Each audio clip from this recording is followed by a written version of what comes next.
Good morning to all. I'm Sumitra, working as an associate professor in Aravind Engineering College, and this semester I'm handling principles of management for third year students. Now, in this video, I'm going to explain about principles of management, unit 5, which is dealing with controlling. So, as we all know that main functions which has to be performed by a management is of five different things, namely the planning, organizing, and then directing, staffing, and then controlling. So, among the five, the controlling is the primary goal-oriented function of any management in an organization. So, in this unit, we are going to deal with that factor in detail. So first, coming to the control phenomenon, why this is necessary regarding any organization. So we all know that without a proper controlling phenomenon or without proper controlling factor, we can't able to achieve the objective in an easier manner, right? So whatever may be the thing, whether it is running an organization or running a school, whatever may be the thing, even after proper planning and proper organizing factors are taking place in a very good way, even with poor control, then that organization or whatever may be the concern, which is not having a proper controlling factor, then it finds difficult to achieve their objectives there. So it is a process, that is controlling is a process of comparing the actual performance with the set standards of the company or any organization in order to ensure that the activities are performing according to the plans which have been laid earlier, and also if not, if it is not done in a correct manner, we need to correct it by taking appropriate corrective action. So every manager needs to monitor and evaluate the activities of the subordinate so that it can help in taking the necessary corrective action by itself in the stipulated given time to avoid the contingency and even the company's loss, right? So this controlling can be performed even at the lower level or the middle or maybe at the upper levels of the management.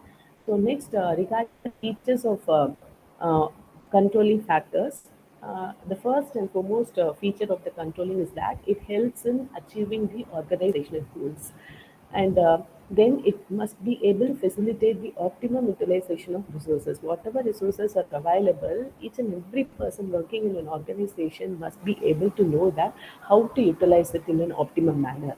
Then it also evaluates the accuracy of the standard, and at the same time some rules and discipline and ordered things must be framed, and it provides a motivation factor for each and every employee. Along with that, it should boost the employee morale also.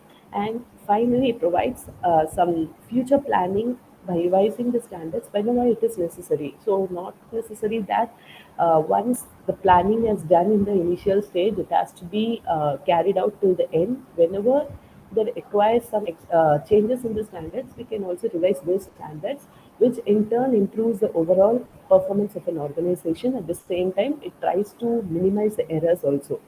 So, controlling and planning are interrelated for controlling in order to give some important input to the next planning cycle. So, it is always a backward looking function which brings the management cycle back to the planning function, whereas the planning is a forward-looking function which deals with the forecast about the future conditions. So next, coming to the process of controlling. So in process of controlling, we divided the controlling process in four different steps. Whereas in the first step is nothing but establishing the standards. So whatever organization objectives are framed, in order to attain their objectives, we need to set some standards. So that is done in the first step, followed by the measurement of the actual performance. So once if the performance gets completed, we need to measure whether the actual output is meeting with the standards. So that is a measurement of the performance. So in order to measure the performance, we have so many techniques. So first we need to measure those actual output, and followed by the comparing of the actual output against the standards which has been set earlier, right? So by just comparing the actual output with the standards to decide whether we or we need to take some corrective action in order to obtain standards. So that is done in the fourth step. And all these are given as a feedback path in order to correct the necessary action. So first, coming to the establishing step one, establishing the standards.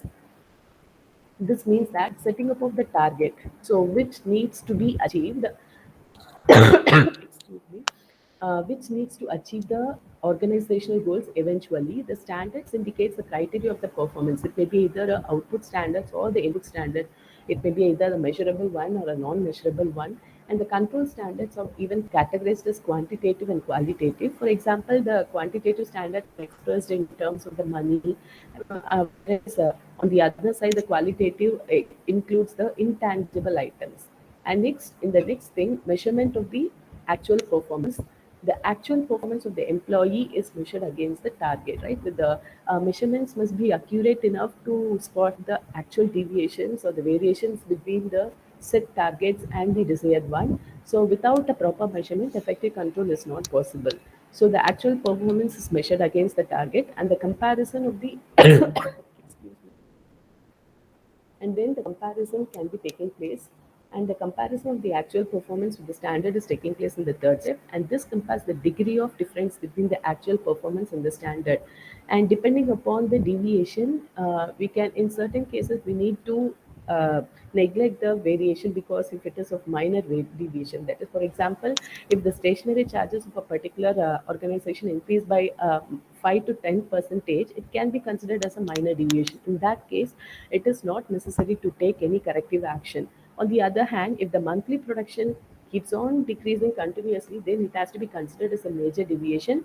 In order to account that, we need to take any corrective action. So taking the corrective action is the next one. It is initiated by a manager who is in a position to correct any defects in the actual performance. So, thereby the controlling process, thus regulating the company's activities so that the actual performance compares to the standard plan.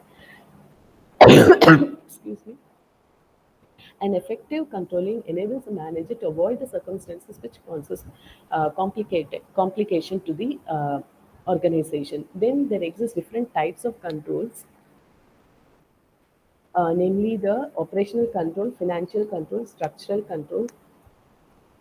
Now, operational control is the one which is going to focus on the process which are getting used to transform the resources into the products or the services. And the financial control is the one which is concerned with the financial resources, whatever taking place in an organization.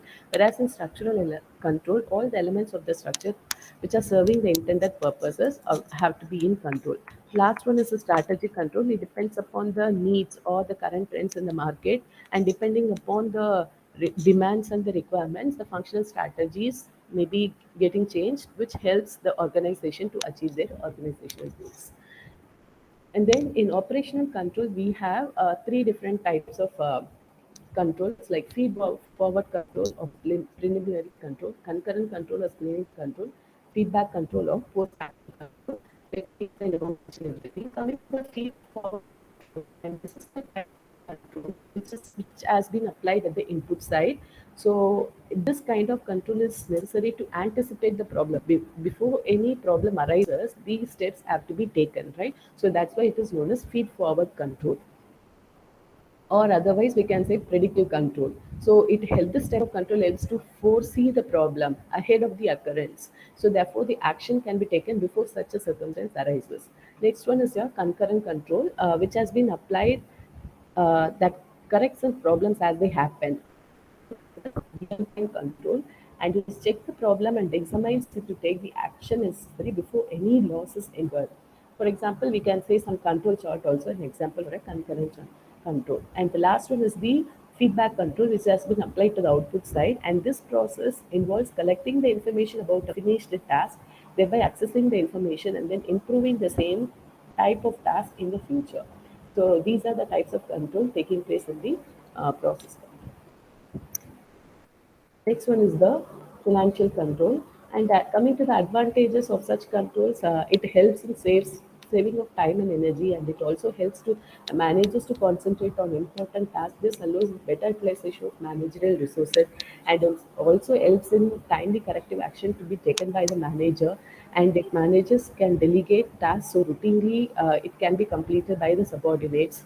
Control at the same time, this type of controlling suffers from the constraint that the organization has no control over the external factors. It can turn out to be a costly affair, especially for some companies.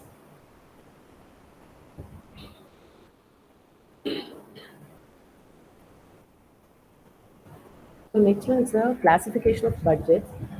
So which is coming under the financial control. Here we have different types of classification based on the time period, conditions, capacity, coverage area like long-term and short-term budget, basic budget and current budget, fixed budget and flexible budget, functional budget and master budget. So whereas the long-term budget is the one in which a period coverage for such budget is more than a year. Example R&D, that is research and development budget. It's not going to happen again and again. More than 1 year, this type of budget will be occurring. Short term means less than 1 year. For example, we can even consider the cash budget. And then current budgets are related to the demands that is in the present scenario, and fixed budget or the one that is the cost of the land, the cost of the equipment and all, it remains unchanged. Flexible also depending upon the activity, day by day activity. Some budgets can be set to variable. So these are all the different types of budgets. So in my next video, I'll be explaining about the different aspects of the quantitative treatment of or quantitative methods of analyzing the budgets. Thank you all.